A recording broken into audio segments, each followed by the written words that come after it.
꼴 보기 싫으니까 당장 나가. 식당 안 공기가 얼어붙었어요. 오태식 사장의 손에 들린 물컵이 산산조각 나며 바닥에 쏟아졌고 그 물은 74세 노인의 낡은 점퍼를 적시며 흘러내렸습니다.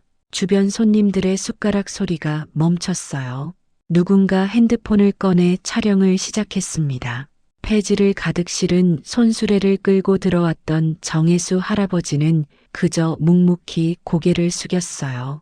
물에 젖은 옷에서 비릿한 냄새가 퍼졌고 태식은 코를 막으며 더 큰 소리로 외쳤습니다. 이런데 왜 들어와요? 다른 손님들. 밥맛 떨어지잖아. 혜수는 아무 말 없이 손수레를 끌고 밖으로 나갔어요. 구부정한 등, 질질 끌리는 발걸음. 그런데 태식은 몰랐습니다. 지금 자기가 내쫓은 그 노인이 누군지, 그리고 정확히 3일 후 자신이 그 앞에 무릎을 꿇게 될 줄은요.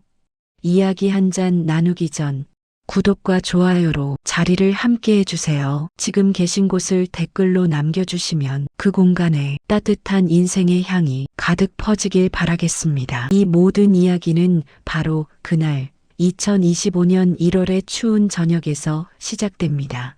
그날 밤 정혜수는 좁은 원룸으로 돌아왔습니다. 물에 젖은 점퍼를 벗어 걸면서도 표정 하나 변하지 않았어요. 거울 속 자신을 보며 작게 중얼거렸습니다. 사람은 옷이 아니라 행동으로 말합니다. 30년 전 빈손으로 서울에 올라왔을 때 누군가가 해준 말이었어요. 다음 날 아침 6시 혜수는 여느 때처럼 손수레를 끌고 거리로 나왔습니다. 골목. 거기에서 폐지를 정리하는 혜수의 손은 거칠었지만 움직임은 정확했어요. 박스를 접고 신문을 묶고 캔을 분류하는 모습이 마치 건설 현장을 지휘하던 그때처럼 능숙했습니다. 지나가던 주민 몇 명이 고개를 돌렸어요. 저 할아버지 또 왔네. 냄새 나는데 왜 우리 동네서 주워요? 혜수는 못 들은 척했습니다. 3년 전 암 진단을 받고 난 뒤 이런 시선에 익숙해졌어요. 손수레가 가득 차자 혜수는 고물상으로 향했습니다. 오늘 번 돈은 8,000원. 지갑에 그 돈을 넣으려다 혜수는 잠시 멈췄어요. 할아버지, 뒤에서 밝은 목소리가 들렸습니다. 돌아보니 28쯤 되어 보이는 여성이 숨을 헐떡이며 달려오고 있었어요. 바로 윤지혜였습니다. 할아버지, 이거 어제 떨어뜨리신 거 맞죠? 제가 주웠어요. 지혜가 내민 건 낡은 지갑이었습니다. 혜수가 어제 폐지를 옮기다 흘린 거였어요. 지갑 안에는 5,000원짜리 한 장만 들어 있었습니다. 아이고 고맙네. 어떻게 나인 줄 알고. 할아버지 주민등록증 보고 동네 여기저기 찾아다녔어요. 다행이다. 찾으셨네요. 지혜의 눈이 초승달처럼 휘어졌습니다. 혜수는 지갑을 받으며 지혜를 유심히 바라봤어요. 손에 밴드를 붙인 흔적, 싸구려 운동화에 해진 밑창, 그리고 피곤에 지친 눈가. 학생, 이름이 뭔가? 윤지예요. 저 근처 식당에서 아르바이트해요. 어제 할아버지가 물 맞으셨을 때 지혜의 목소리가 작아졌습니다. 미안했어요. 제가 사장님을 말렸어야 하는 건데. 아니야. 자네는 착한 사람이야. 혜수가 지혜의 손을 꼭 잡았습니다. 지혜 손바닥에서 기름 냄새가 났어요. 아마 주방 일을 하나 봅니다. 할아버지, 이따 저녁 때 저희 식당 오세요. 제가 밥 한 끼 대접할게요. 아니네, 괜찮아. 자네가 번 돈도 귀한데. 혜수는 손을 저었지만 지혜는 고집스럽게 웃었어요. 그로부터 3일 후 혜수는 다시 오태식의 식당 앞에 섰습니다. 이번엔 폐지 수레가 없었어요. 그저 빈손으로 유리문을 밀고 들어갔습니다. 식당 안은 점심시간이라 손님들로 붐볐어요. 태식은 카운터에서 계산을 하다가 혜수를 보자마자 얼굴이 굳었습니다. 또 왔어? 내가 지난번에 뭐라고 했는데. 태식이 큰 소리로 외쳤습니다. 손님들이 일제히 이쪽을 바라봤어요. 저, 물 한 잔만. 혜수가 작은 목소리로 말했습니다. 그 순간 태식이 폰을 꺼냈어요. 경찰 불러요. 영업 방해로. 노인네가 계속 이러시면 안 되죠. 사장님, 그냥 물 한 잔만 드리면. 지혜가 옆에서 말렸습니다. 하지만 태식은 지혜를 노려봤어요. 윤지혜 씨, 당신 월급 누가 줘요? 손님들 불편해하잖아. 이런 사람들 받아주면 나중에 식당 이미지 어떻게 돼? 태식의 목소리는 차가웠습니다. 주변 손님 몇 명이 고개를 끄덕였어요. 한 젊은 남자가 중얼거렸습니다. 맞아요, 사장님. 요즘 이런 분들 때문에 위생 문제 생기잖아요. 혜수는 그 말을 듣고 천천히 고개를 들었습니다. 눈빛이 흔들렸지만 입은 꾹 다물었어요. 그리고 다시 묵묵히 밖으로 나갔습니다. 구부정한 등 천천히 멀어지는 뒷모습. 지혜가 급히 뛰어나갔습니다. 할아버지, 잠깐만요. 지혜가 손에 생수병을 들고 뛰어왔어요. 숨을 헐떡이며 혜수에게 건넸습니다. 이거라도 드세요. 정말 죄송해요. 혜수는 생수를 받으며 지혜를 바라봤습니다. 지혜의 눈가에 눈물이 맺혀 있었어요. 고맙네, 학생. 자네는 정말 착한 사람이야. 혜수가 지혜 어깨를 토닥였습니다. 그리고 지갑을 꺼내다 실수로 카드 한 장이 바닥에 떨어졌어요. 검은색 카드. 지혜가 그걸 주우며 눈을 크게 떴습니다. 할아버지, 이 카드. 아, 이건 아무것도 아니야. 혜수가 황급히 카드를 지갑에 넣었습니다. 지혜는 뭔가 이상하다는 표정이었지만 더 묻지 않았어요. 할아버지, 몸 건강하세요. 또 뵐게요. 지혜가 식당으로 돌아가자 혜수는 한숨을 내쉬었습니다. 가슴이 멍했어요. 30년 전 자신도 저렇게 빈손이었을 때가 있었습니다. 건설 현장에서 막노동을 하며 하루 5,000원을 벌던 시절. 그때도 사람들은 자신을 무시했어요. 식당 안에서는 태식이 직원에게 투덜거리고 있었습니다. 건물주가 또 월세 올린다며 얼굴도 모르는 놈이 850만 원도 빠듯한데 900으로 올린대. 미쳤나 봐. 태식은 실제로 본사에 가맹비를 3개월째 밀리고 있었습니다. 보증금도 지인한테 빌린 돈이었어요. 겉으로는 잘 나가는 프랜차이즈 사장이지만 속은 빚더미였습니다. 그래도 사장님, 아까 그 할아버지한테는 좀 심하셨던 거 아니에요? 알바생 하나가 조심스럽게 말했습니다. 태식이 코웃음을 쳤어요. 뭐가 심해? 손님들 기분 상하게 하는데 당연히 내보내야지. 나도 장사해서 먹고 사는 사람이야.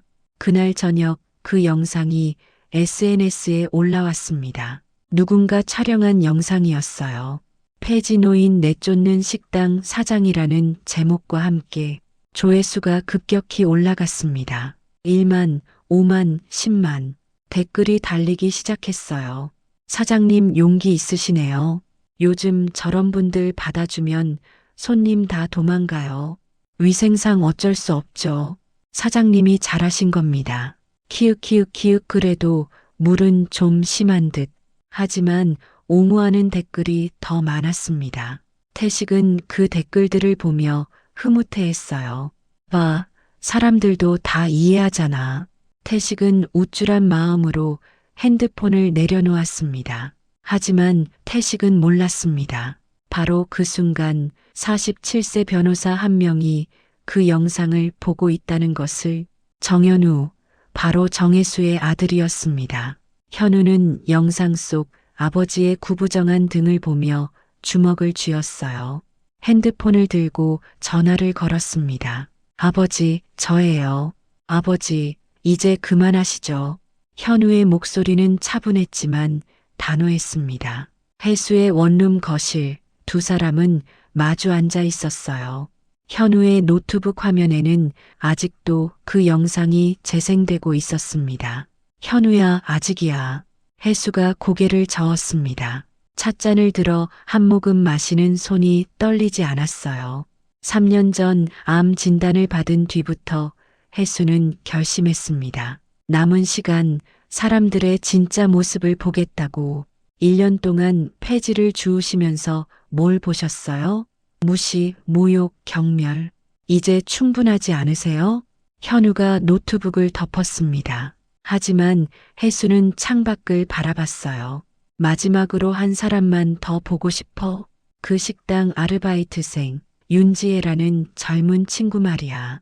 그 친구가 뭐가 특별한데요? 5천 원짜리 지갑을 돌려주러 온 사람이야. 세계 알바를 뛰면서도 남의 돈을 챙겨주는 사람.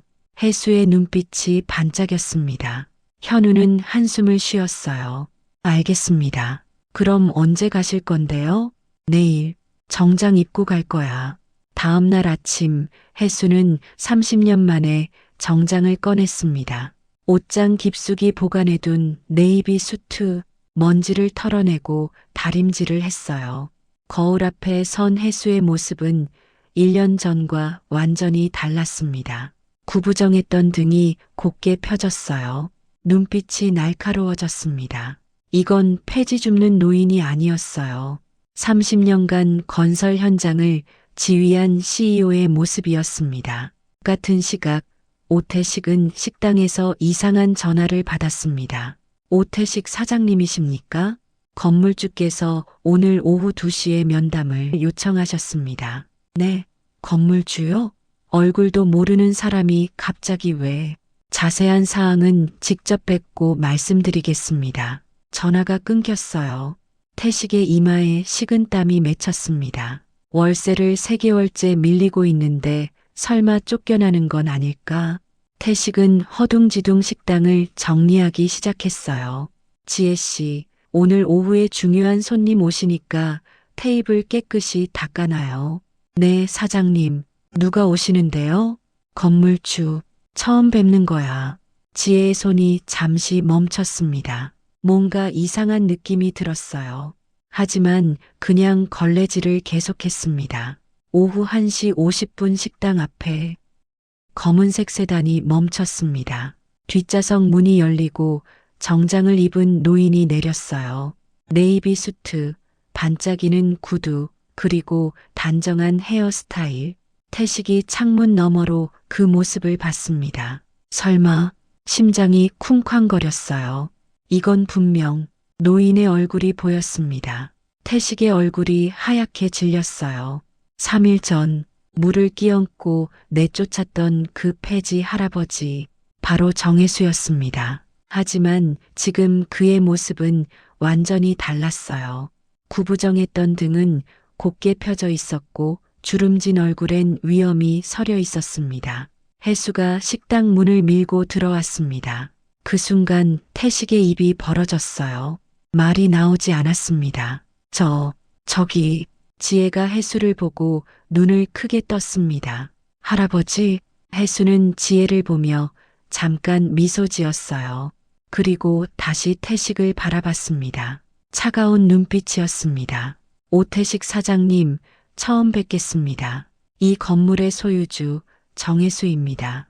태식의 다리가 후들거렸습니다. 건물주, 3일 전 자기가 물을 끼얹은 그 할아버지가, 월세를 받는 그 건물주가, 도대체 이게 무슨 일일까요?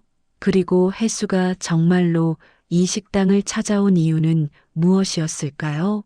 오태식 사장님, 처음 뵙겠습니다. 이 건물의 소유주 정혜수입니다. 그 순간 식당 안에 정적이 흘렀습니다. 시계 초침 소리만 똑딱똑딱 들렸어요. 태식의 얼굴에서 핏기가 싹 빠졌습니다. 건물주님?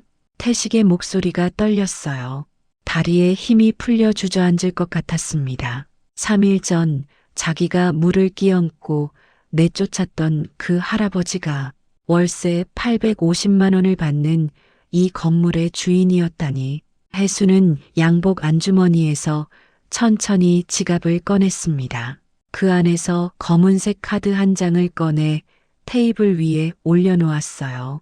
지혜가 숨을 삼켰습니다. 저건 한도 50억짜리 블랙카드입니다. 혜수가 담담하게 말했어요. 태식의 얼굴이 하얗게 질렸습니다. 손이 바들바들 떨렸어요.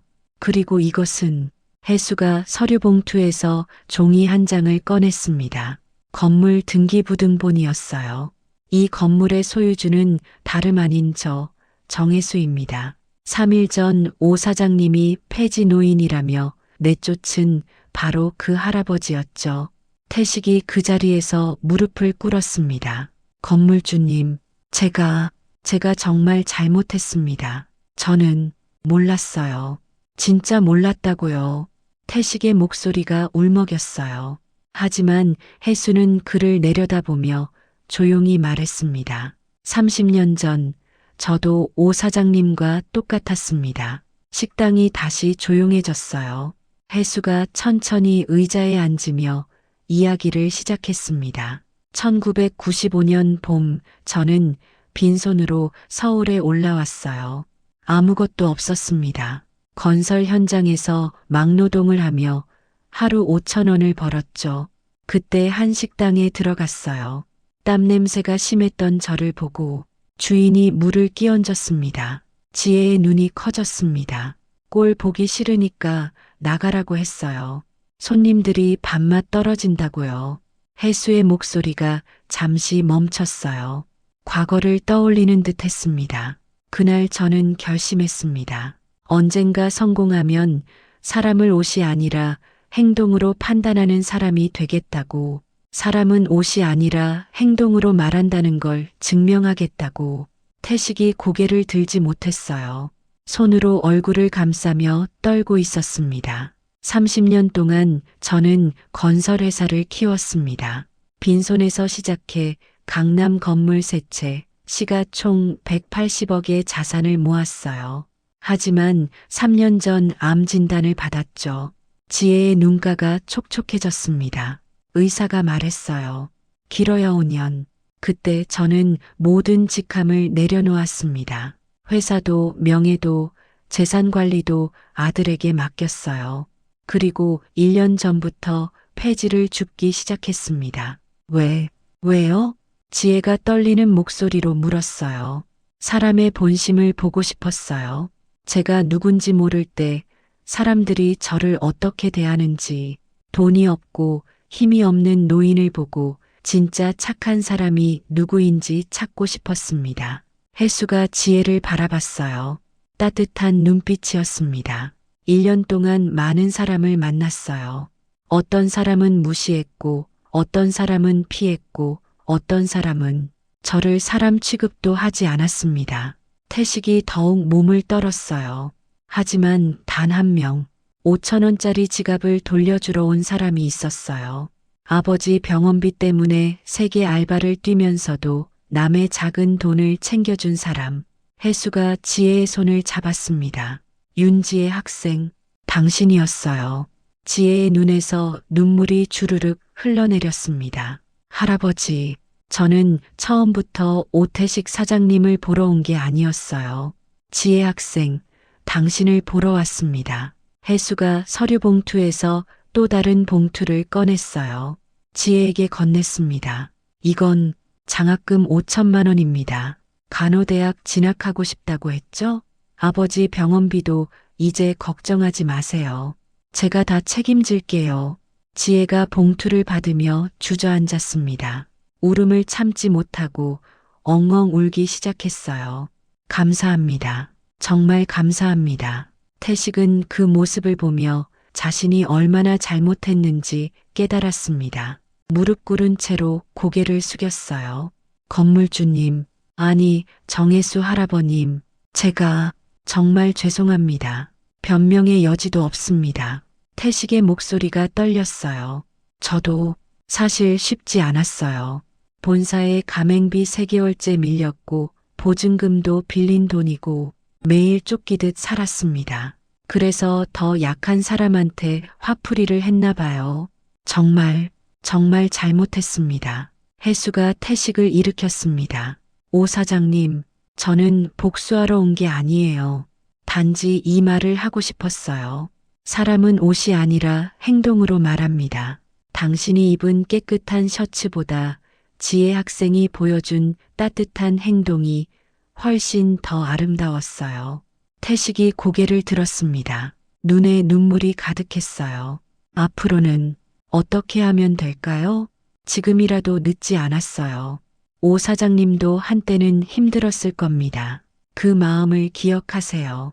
그리고 앞으로 들어오는 손님 중에 혹시 저처럼 힘든 사람이 있다면 물 한 잔 대접해 주세요. 혜수는 태식이 아니라 지혜를 보고 있었습니다. 처음부터요. 여러분이라면 어떻게 하셨을까요? 180억 재산을 가진 사람이 1년 동안 폐지를 주우며 사람의 본심을 시험했다면, 그리고 그 과정에서 진짜 착한 사람을 찾았다면, 혜수에게 건물 세 채보다 더 소중한 건 바로 그날 지혜가 돌려준 5,000원짜리 지갑이었습니다. 그날 저녁 태식은 식당 직원들을 모두 모았습니다. 여러분께 사과드릴 게 있습니다. 태식이 고개를 숙였어요. 지혜를 비롯한 직원 5명이 어리둥절한 표정으로 바라봤습니다. 제가 그동안 여러분을 힘들게 했습니다. 특히 지혜 씨, 3일 전 그 할아버지를 막으려던 당신을 나무랐죠. 미안해요. 당신이 옳았어요. 태식의 목소리가 떨렸습니다. 지혜가 눈시울을 붉혔어요. 사장님, 앞으로는 달라질게요. 우리 식당에 어떤 손님이 오더라도 따뜻하게 대하겠습니다. 사람은 옷이 아니라 행동으로 말하니까요. 직원들이 박수를 쳤습니다. 작지만 진심이 담긴 박수였어요. 혜수는 그 모습을 식당 밖에서 지켜보고 있었습니다. 아들 현우가 옆에 서 있었어요. 아버지, 만족하세요? 응, 사람은 변할 수 있어. 기회를 주면 말이야. 혜수가 미소 지었습니다. 그리고 천천히 걸어 돌아갔어요. 구부정했던 등이 이제는 조금 더 곧게 펴져 있었습니다. 그로부터 6개월이 지났습니다. 윤지혜는 간호대학에 입학했어요. 5천만 원 장학금 덕분에 아버지 병원비도 해결했고 세계 알바도 모두 정리했습니다. 이제 하루 4시간씩만 태식의 식당에서 일했어요. 태식이 자발적으로 시급을 올려줬거든요. 지혜 씨, 오늘 학교는 어땠어요? 태식이 웃으며 물었습니다. 예전과 달리 목소리에 여유가 생겼어요. 좋았어요, 사장님. 해부학 시험 만점 받았어요. 역시 우리 지혜 씨 최고야. 식당 분위기도 완전히 바뀌었습니다. 태식은 밀린 가맹비를 혜수의 도움으로 정리했고 이제는 매달 제때 월세를 냈어요. 무엇보다 손님을 대하는 태도가 달라졌습니다. 어느 날 낡은 옷을 입은 노인이 식당에 들어왔어요. 태식이 먼저 다가갔습니다. 어르신, 어서 오세요. 여기 앉으세요. 태식이 직접 의자를 빼드렸어요. 그리고 물 한 잔을 따뜻하게 건넸습니다. 뭐 드시고 싶으세요? 아, 저는 돈이 별로 없어서 괜찮으세요. 오늘 서비스로 국밥 한 그릇 드릴게요. 노인의 눈에 눈물이 맺혔어요. 태식도 미소를 지었습니다. 가슴이 따뜻해졌어요. 지혜가 주방에서 그 모습을 보며 엄지를 치켜 세웠습니다. 같은 시각 정혜수는 병원에 있었습니다. 암 투병 3년 차, 체력은 많이 약해졌지만 정신만큼은 또렷했어요. 병실 창문으로 봄바람이 불어왔습니다. 벚꽃 향기가 은은하게 퍼졌어요. 할아버지, 문이 열리며 지혜가 들어왔습니다. 하얀 간호사 가운을 입고 있었어요. 실습생 명찰이 달려 있었습니다. 오, 지혜, 왔구나. 네, 오늘 처음으로 병원 실습 나왔어요. 그래서 할아버지부터 찾아왔어요. 지혜가 혜수의 손을 잡았습니다. 따뜻한 손이었어요. 덕분에 제 꿈을 이뤘어요. 정말 감사해요, 할아버지. 아니야. 자네가 본래 가진 선한 마음이 이룬 거야. 혜수가 지혜의 손을 토닥였습니다. 할아버지, 이따 오태식 사장님도 오신대요. 과일 사들고요. 그래, 그 친구도 많이 변했구나. 네, 요즘 식당에 힘든 분들 오시면 무료로 밥 대접해 주세요. SNS에서 천사 사장님이라고 소문났어요. 혜수가 창밖을 바라봤습니다. 벚꽃잎이 하얗게 날리고 있었어요. 사람은 정말 옷이 아니라 행동으로 말하는구나. 태식 씨도 자네도 모두 증명해줬어. 그날 오후 태식이 정말로 병원에 찾아왔습니다. 과일 바구니를 들고요. 할아버님 건강하세요? 오, 태식 씨 왔어요. 요즘 식당이 잘 되고 있어요. 다 할아버님 덕분입니다. 태식이 고개를 숙였어요. 제가 배웠어요. 사람을 겉모습으로 판단하면 안 된다는 것. 그리고 진짜 소중한 게 뭔지. 혜수가 미소 지었습니다. 태식 씨, 앞으로도 잘할 거예요. 자네 안에 선한 마음이 있으니까. 세 사람은 병실에 앉아 따뜻한 차를 마셨습니다. 창밖으로 봄 햇살이 쏟아졌어요. 1년 후, 봄, 정혜수는 조용히 눈을 감았습니다. 75세, 암과의 싸움 끝에 평온하게 세상을 떠났어요. 장례식장에는 많은 사람이 찾아왔습니다. 건설업계 사람들, 친구들, 그리고 지혜와 태식도 왔어요. 태식은 눈물을 흘리며 절을 올렸습니다. 할아버님, 제 인생의 은인이셨어요. 감사합니다. 지혜는 혜수의 영정 앞에 편지를 놓았습니다. 할아버지, 저 간호사 됐어요. 할아버지처럼 어려운 사람들을 돕는 간호사가 되겠다고 다짐했어요. 사람은 옷이 아니라 행동으로 말한다는 것 평생 잊지 않을게요. 현우가 조문객들에게 말했습니다. 아버지는 마지막까지 말씀하셨어요. 건물 세 채보다 지혜 학생이 돌려준 5,000원짜리 지갑이 더 소중했다고요. 사람의 진심을 확인할 수 있었던 그 순간이 가장 행복했다고요. 여러분이라면 어떻게 사셨을까요? 성공한 뒤에도 겸손을 잃지 않고 사람의 본심을 보려 애쓰는 삶, 그리고 진짜 착한 사람을 찾아 도와주는 삶. 정혜수는 돈이 아니라 사람을 남겼습니다. 그가 변화시킨 태식, 그가 도와준 지혜. 그들은 이제 또 다른 사람들을 돕고 있어요. 봄바람이 불어옵니다. 벚꽃잎이 하늘하늘 날리고요. 혜수가 좋아하던 계절입니다. 오늘의 이야기는 어떠셨나요? 사람은 옷이 아니라 행동으로 말한다는 것. 작은 친절이 누군가의 인생을 바꿀 수 있다는 것. 이 이야기가 여러분의 삶에 조금이나마 도움이 됐으면 합니다. 혹시 여러분도 비슷한 경험이 있으시다면 댓글로 나눠주세요. 그리고 이 이야기가 의미 있으셨다면 좋아요와 구독 부탁드립니다. 오늘도 건강하고 행복한 하루 보내세요. 감사합니다.